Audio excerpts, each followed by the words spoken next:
Leksjon 1. Miljøpåvirkning. Jorden så vakker, og vi må beskytte den. Absolutt. Det skal ikke påtvinges uten hensyn til naturen. Ja, det viktig å balansere utvikling og samtidig bevare miljøet vårt. Jeg kunne ikke vært mer enig. Vi må vokse på en måte som minimerer skade. Dessuten bør vi bestrebe oss på å hindre at så få trær som mulig blir felt. Nøyaktig. Trær spiller en avgjørende rolle i vårt økosystem. Har du noen gang deltatt i noen miljøtiltak? Ja, jeg har blitt med på treplantingsarrangementer. Det føles givende å bidra. Det høres fantastisk ut. Vi bør organisere noe lignende sammen. Leksjon 2.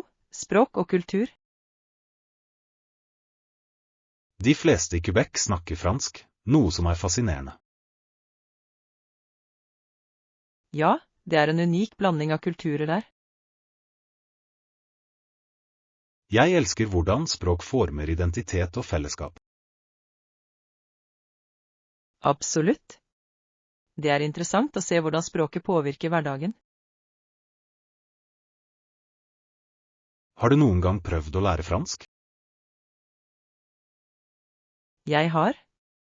Det utfordrende, men også givende å lære et nytt språk. Jeg enig. Det åpner for så mange muligheter for tilkobling. Ja, og det forbedrer reiseopplevelsen når du besøker fransktalende steder. Definitivt. Å forstå språket kan føre til dypere kulturell innsikt.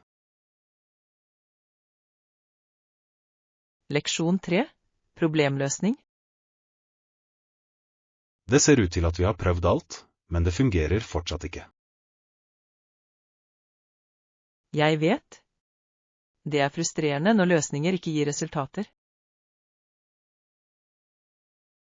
Det noe annet vi kan gjøre for å snu ting? Kanskje vi burde brainstorme noen nye ideer sammen? Det en god idé.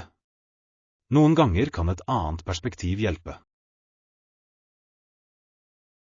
Nøyaktig. La oss liste opp alle mulige alternativer vi ikke har utforsket. Godt tenkt.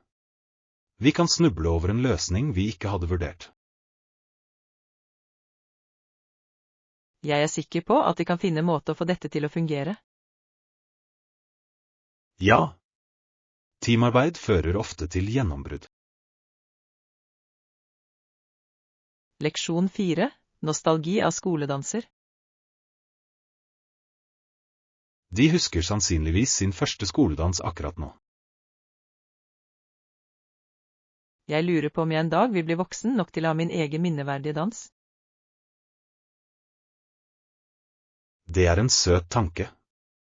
Skoledanser en slik overgangsrite. Det det virkelig. Det spennende og nervepirrende på samme tid.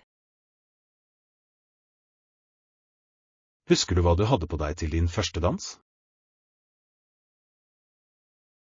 Ja, jeg hadde på meg en knallblå kjole. Det føltes så spesielt. Det herlig. Det fint å ha disse minnene å se tilbake på. Absolutt. Alt handler om opplevelsen og moroa med venner.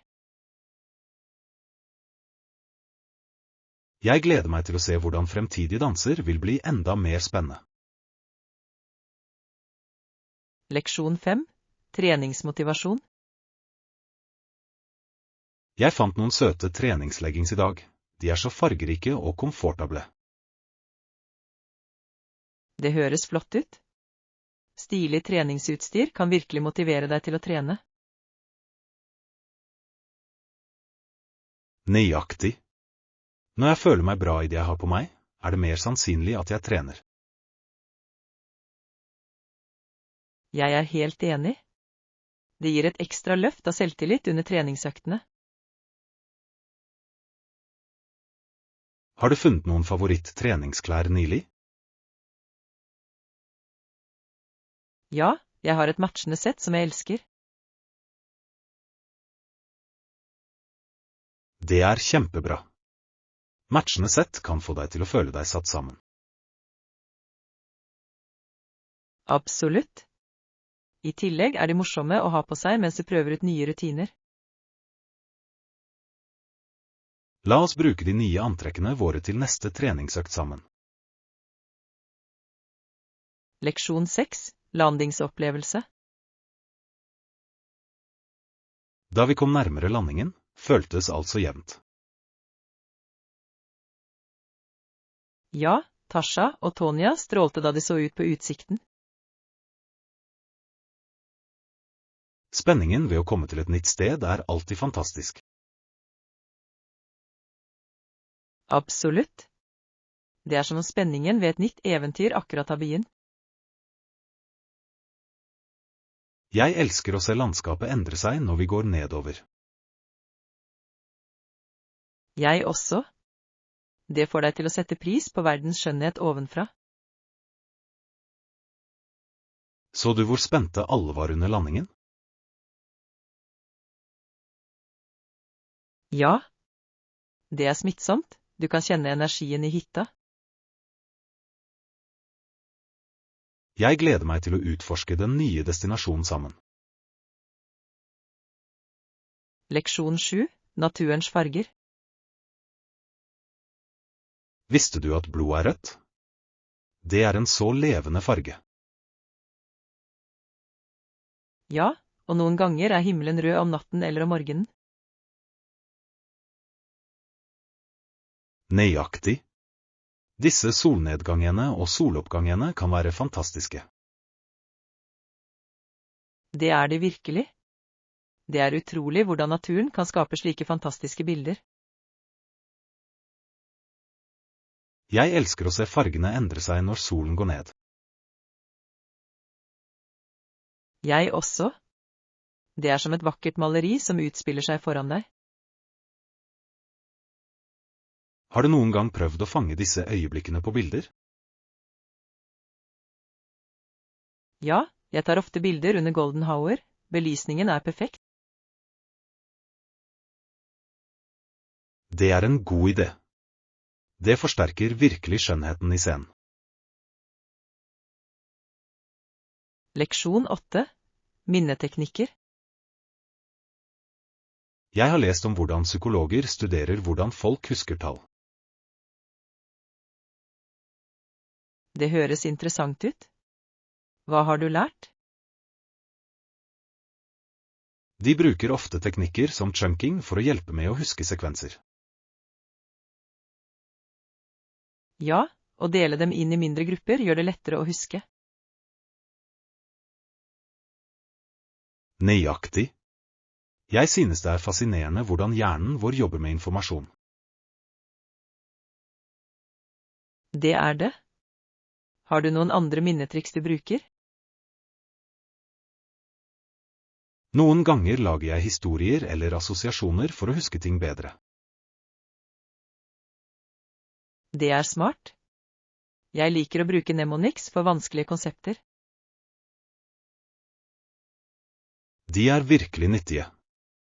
Det er utrolig hvor kreative vi kan bli med minnet. Leksjon 9. Middagsplaner. Det skal jeg sjekke. Hva med mat? Skal vi lage mat eller spise ut i kveld? Det er et godt spørsmål. Å spise ute kan være gøy, men det kan også være fint å lage mat. Ekte. Matlaging hjemme lar oss eksperimentere med nye oppskrifter. Ja. I tillegg kan det være sunnere og rimeligere. Nøyaktig. Men noen ganger er det hyggelig å nyte et måltid tilberedt av noen andre. Jeg er enig. Hva har du lyst til å spise i kveld? Kanskje vi kan lage en røre eller prøve en ny pastaoppskrift. Det høres deilig ut. Men jeg er også i humør for sushi. Sushi er kjempegodt. Hvis vi lager mat, kan vi prøve å lage våre egne rundstykker. Leksjon 10, fruktpellukingsdag. Det var en perfekt dag å gå til stranden. Det høres deilig ut. Hva gjorde du før du dro til stranden? Jeg kjørte til en plukkselgård hvor folk kan plukke sin egen frukt. Det høres veldig gøy ut. Hvilken frukt plukket du? Jeg plukket jordbær og blåbær, de var så ferske. NAM. Det er ingenting bedre enn frisk frukt rett fra gården. Jeg er enig. Det er også en fin måte å nyte utendørs. Likte du naturen mens du var der? Absolutt. Åkrene var så vakre og levende. Leksjon 11, Street Food Adventure. Ikke glem å prøve gatematen mens du er der. Absolutt. Jeg har hørt at gatematen er fantastisk i den byen. Ja. Det er ofte den beste måten å oppleve lokal kultur på. Jeg elsker hvordan gateselgere tilbyr unike retter du ikke finner andre steder. Nøyaktig. I tillegg er det vanligvis rimeligere enn restauranter også. Det er en bonus. Hvilken type gatemat er du mest spent på å prøve? Jeg gleder meg veldig til å smake på autentisk taco. De høres deilig ut. Jeg vil prøve noen lokale desserter også. Ja. Å unne oss søtsaker er alltid en god idé. Leksjon 12, flytilbud. Hei! Har du noen tips for å finne de beste flytilbudene? Ja, absolutt. Fleksibilitet med reisedatoer kan hjelpe mye. Det er et godt tips. Jeg har lagt merke til at prisene kan variere ganske mye. Nøyaktig. Noen ganger er det billigere å fly midt i uken enn i helgene. Jeg skal ha det i bakhodet. Hva med å bestille på forhånd? Bestilling noen måneder frem i tid kan ofte sikre bedre priser. Det gir mening. Jeg har også hørt at bruk av inkognito-modus hjelper. Ja. Det forhindrer nettsteder i å spore søkene dine og øke prisene. Det skal jeg definitivt prøve neste gang. Noen andre hemmeligheter? Leksjon 13, sikkerhet i offentlig transport. Når du bruker offentlig transport, bare vær oppmerksom på eiendelene dine. Det er avgjørende. Det er lett å bli distrahert på overfylte steder. Nøyaktig. Å holde vesken tett kan bidra til å forhindre tyveri. Ja. Jeg prøver alltid å være oppmerksom på omgivelsene mine også. Det er smart. Det er viktig å stole på instinktene dine. Definitivt. Har du noen gang hatt en negativ opplevelse mens du er på reise? Heldigvis, nei. Jeg har alltid vært forsiktig og forberedt. Det er flott. Å være på vakt gjør en stor forskjell. La oss dele flere reisesikkerhetstips med hverandre.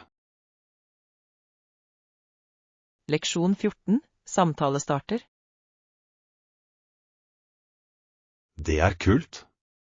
Hvor er du fra opprinnelig? Jeg er opprinnelig fra Canada. Det er et så vakkert land. Det er interessant. Jeg har alltid ønsket å besøke Canada. Det burde du. Landskapene og byene er fantastiske. Hva er favorittbyen din der? Jeg elsker Vancouver. Den har en fantastisk kombinasjon av fjell og hav. Det høres fantastisk ut. Jeg har hørt at matscenen der også er fantastisk. Det er det virkelig. Det er så mange forskjellige alternativer å velge mellom. Jeg vil gjerne oppleve det på egen hånd en dag. Leksjon 15. Budsjettreiser. La oss sikte på noe rimelig, men komfortabelt innenfor budsjettet vårt. Det høres fornuftig ut. Det er mange alternativer hvis vi planlegger fremover. Nøyaktig. Vi kan finne gode tilbud hvis vi gjør litt research. Ja. Det er viktig å prioritere våre behov uten å bruke overforbruk. Har du funnet noen nettsider som hjelper med budsjettreiser? Jeg har. Det er ganske mange som sammenligner priser på overnatting. Det er nyttig. Jeg skal se nærmere på disse alternativene for turen vår. Stor. Vi kan lage en liste over potensielle steder å bo. Ja. Det vil være morsomt å ha en koselig, men budsjettvennlig tur. Leksjon 16. Shakespearesk innsikt. Visste du at Shakespeares skuespill faktisk ble forbedret av kritikere over tid? Det er fascinerende. Den viser hvordan kunst utvikler seg med tilbakemeldinger. Nøyaktig. Et helt spill trenger høye poeng og lave poeng for balanse. Ja. Disse øyeblikkene med spenning og lettelse holder publikum engasjert. Poesi spiller en betydelig rolle i verkene hans også, ikke sant? Absolutt. Måten han bruker språket på er rett og slett magisk. Jeg elsker hvordan forfatterskapet hans kobles til så mange temaer som fortsatt er relevant i dag. Jeg også. Det er utrolig hvordan innsikten hans gir gjenklang gjennom århundrene.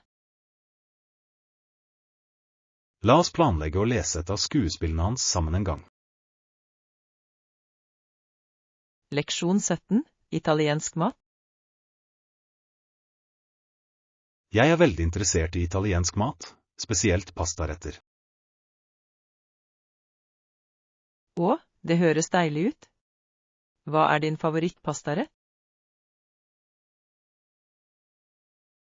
Jeg elsker spaghetti carbonara. Den kremete sausen er bare uimotståelig. Det er en klassiker. Jeg nyter en god pestopasta med fersk basilikum. Pesto er fantastisk. Har du noen gang prøvd å lage din egen? Ja, det har jeg. Det er overraskende enkelt og smaker så mye bedre frisk.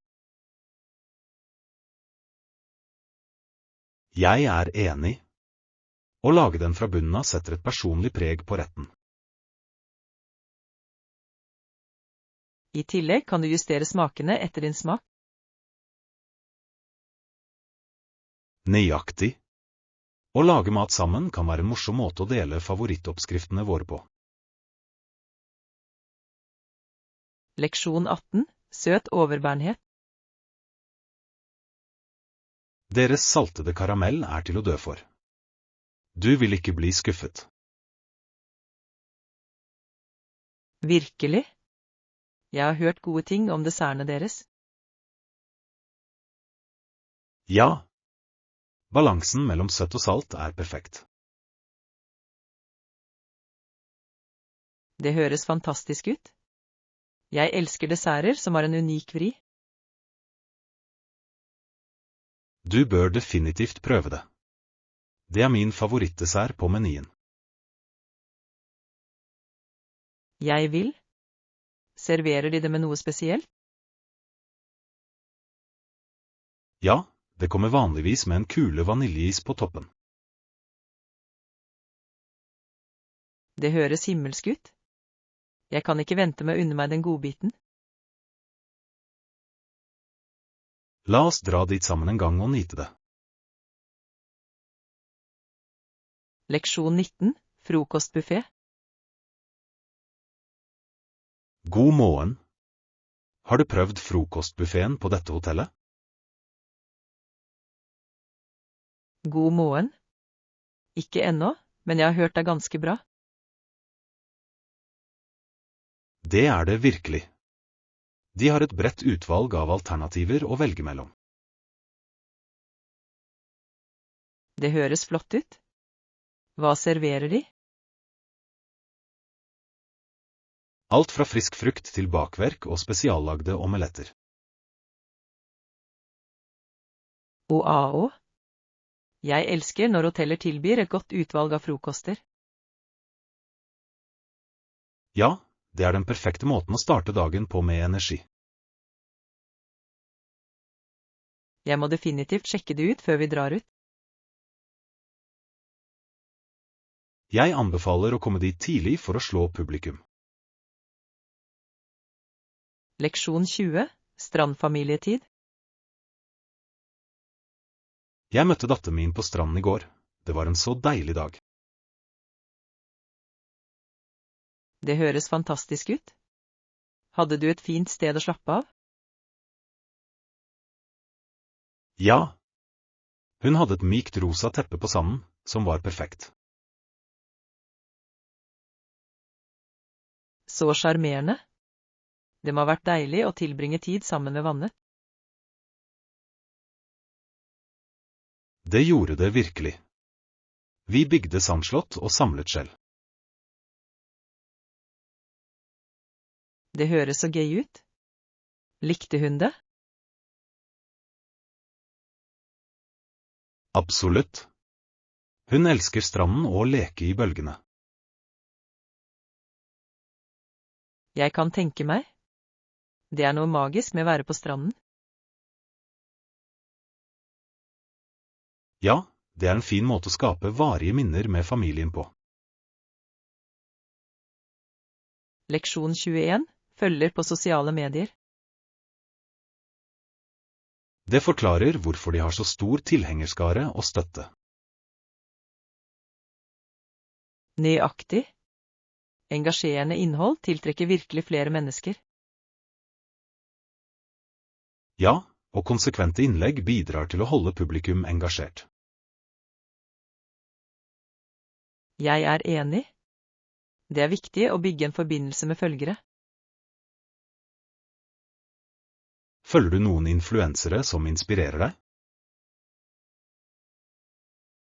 Ja, jeg følger noen få som fokuserer på positivitet og selvforbedring. Det er flott. Positive meldinger kan virkelig løfte folk.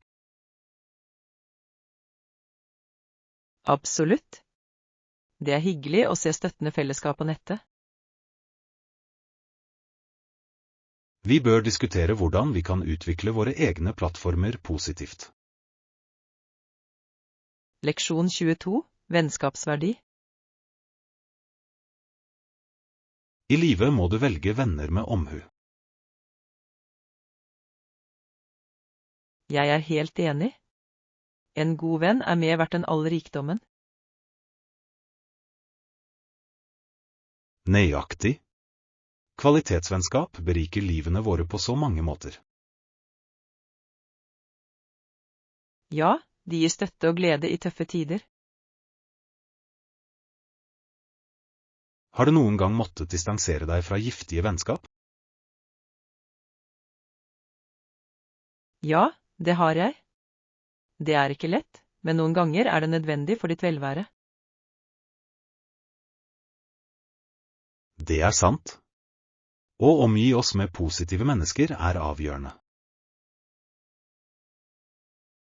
Absolutt. Gode venner løfter deg opp og inspirerer deg til å bli bedre. La oss alltid verdsette og pleie vennskapene våre. Leksjon 23. Sosiale problemer. Jeg var enig i at det er avgjørende for samfunnet å anerkjenne og kjempe mot sosiale problemer. Absolutt. Å ignorere dem opprettholder bare problemene. Ja, bevissthet er det første skrittet mot å gjøre en endring. Det er viktig for alle å engasjere seg og gjøre sitt. Nøyaktig. Kollektiv innsats kan føre til betydelige forbedringer. Har du deltatt i noen samfunnstiltak? Ja, jeg har blitt med på lokale opprydningsarrangementer og bevisstgjøringskampanjer. Det er fantastisk. Jeg vil gjerne være med deg i fremtidige initiativer. La oss følge med på kommende arrangementer sammen. Leksjon 24. Personvern på sosiale medier. På sosiale medier har personvernspørsmål blitt et hett tema i disse dager. Ja, det handler om hvor mye personlig informasjon som deles på nettet. Nøyaktig. Mange mennesker er uvitende om risikoen. Det er sant. Det er viktig å utdanne oss selv om personverninnstillinger. Har du tatt skritt for å beskytte informasjonen din på nettet?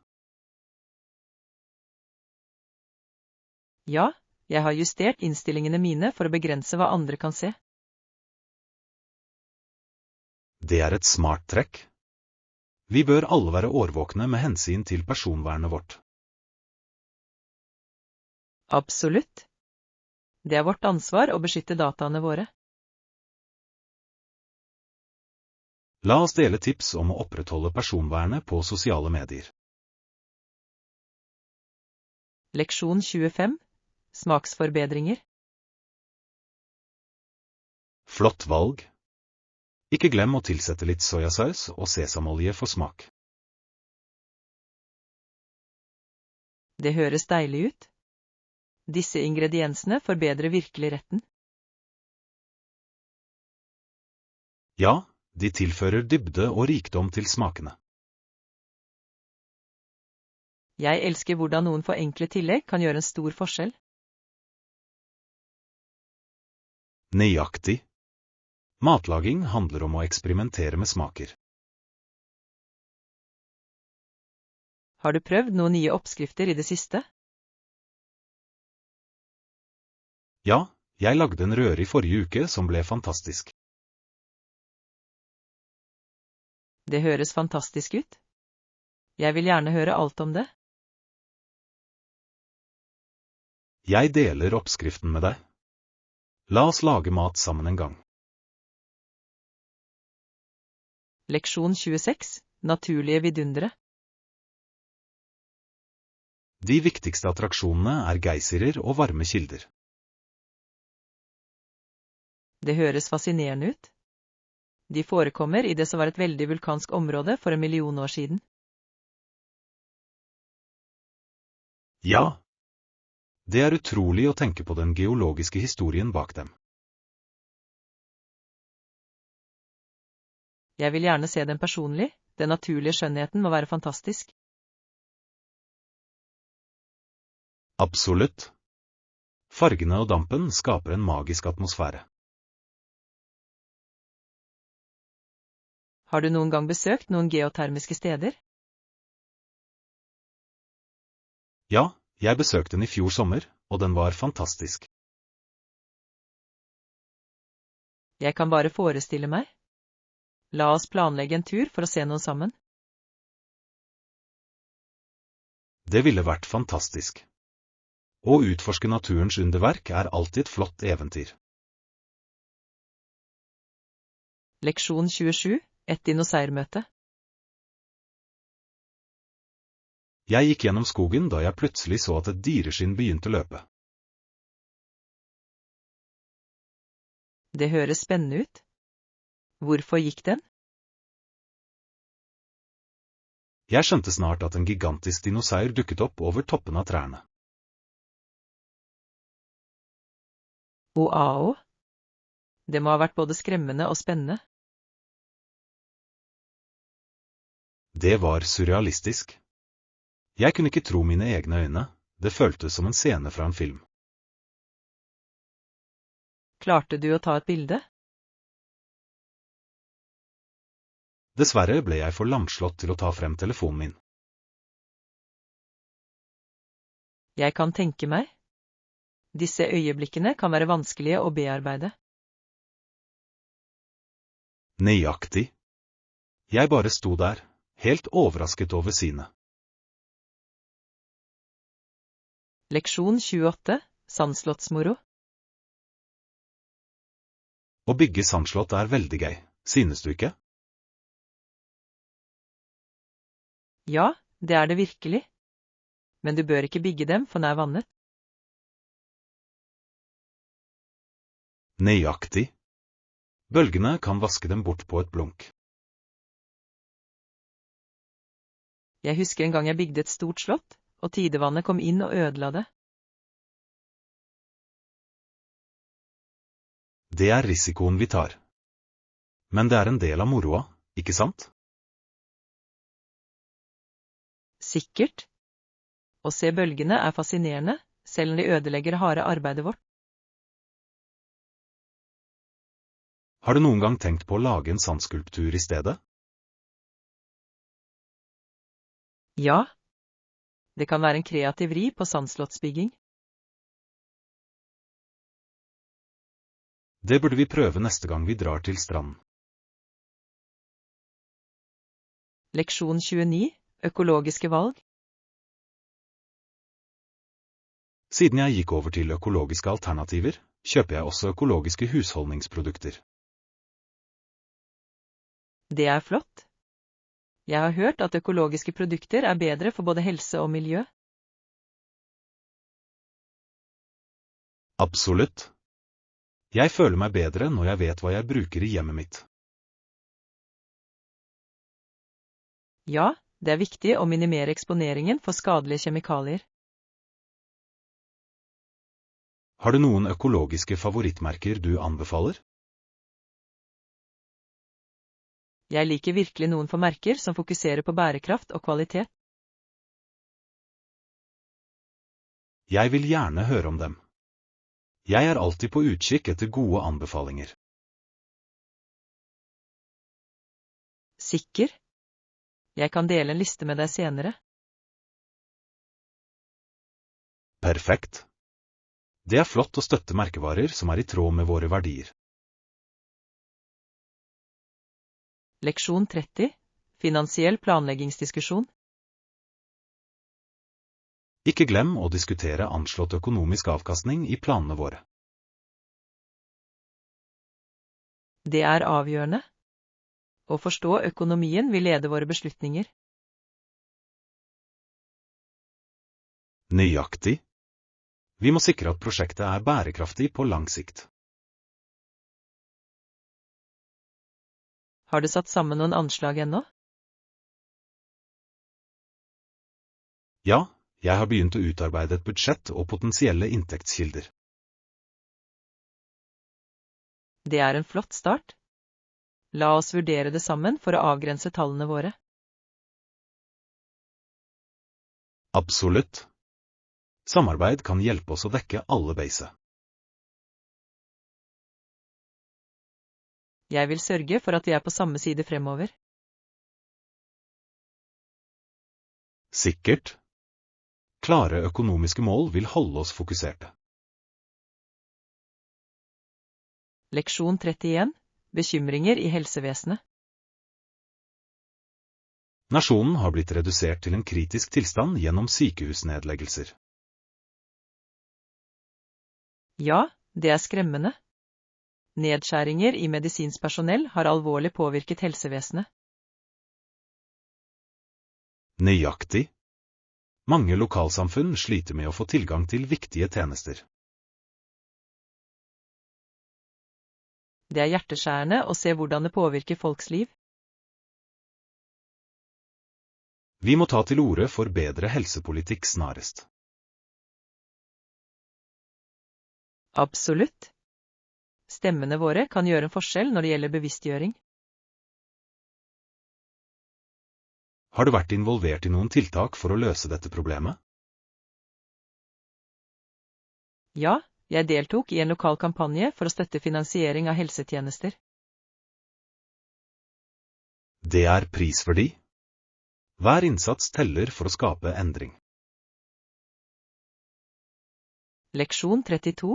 Juridisk representasjon. I de fleste engelsktalende land har siktede personer rett til å bli representert av en advokat.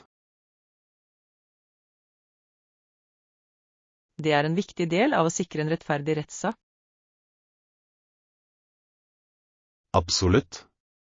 Juridisk representasjon bidrar til å beskytte rettighetene deres. Det er avgjørende for å opprettholde rettferdighet i rettssystemet. Har du noen gang tenkt på hvordan dette påvirker den siktede? Ja, uten riktig representasjon vil de kanskje ikke få et rettferdig resultat. Nøyaktig. Det er viktig å ha utdannede fagfolk som tar til orde for dem. Jeg beundrer de som velger å bli advokater av denne grunn. Jeg også. De spiller en betydelig rolle i å opprettholde loven. Leksjon 33. Tanker om krig. Krig, mine herrer, jeg ser på dere og tenker på ordene til Stephen. Hvilke ord sikter du til? Han snakker ofte om krigens innvirkning på menneskeheten og freden. Det er et sterkt perspektiv. Krig påvirker alle involverte. Nøyaktig. Det er viktig å huske de menneskelige kostnadene ved konflikt. Ja, å forstå historien kan hjelpe oss å forhindre fremtidige kriger. Har du lest noen av verkene hans? Ja, jeg finner hans innsikt dyptgripende og tankevekkende. La oss diskutere noen av ideene hans videre, de er utrolig relevante i dag. Leksjon 34. Valmueminne. Valmuer er røde blomster som har mye betydning. Ja, de minner meg om besteforeldrene mine og historiene deres. De symboliserer minne, spesielt for de som tjenestegjorde i krigen. Nøyaktig. Det er rørende å se hvordan blomster kan representere så dype følelser. Har du noen gang deltatt i en minneseremoni? Ja, det har jeg. Det er en vakker måte å hedre deres ofre. Det er fantastisk. Det er viktig å holde minnene deres i live. Jeg er enig. La oss gjøre det til en tradisjon å huske dem sammen. Ja. Det er en meningsfull måte å koble til historien vår på. Leksjon 35. Tydelige grenser. Å etablere klare grenser med kollegene dine er viktig, synes du ikke? Absolutt. Det bidrar til å skape et respektfullt og produktivt arbeidsmiljø.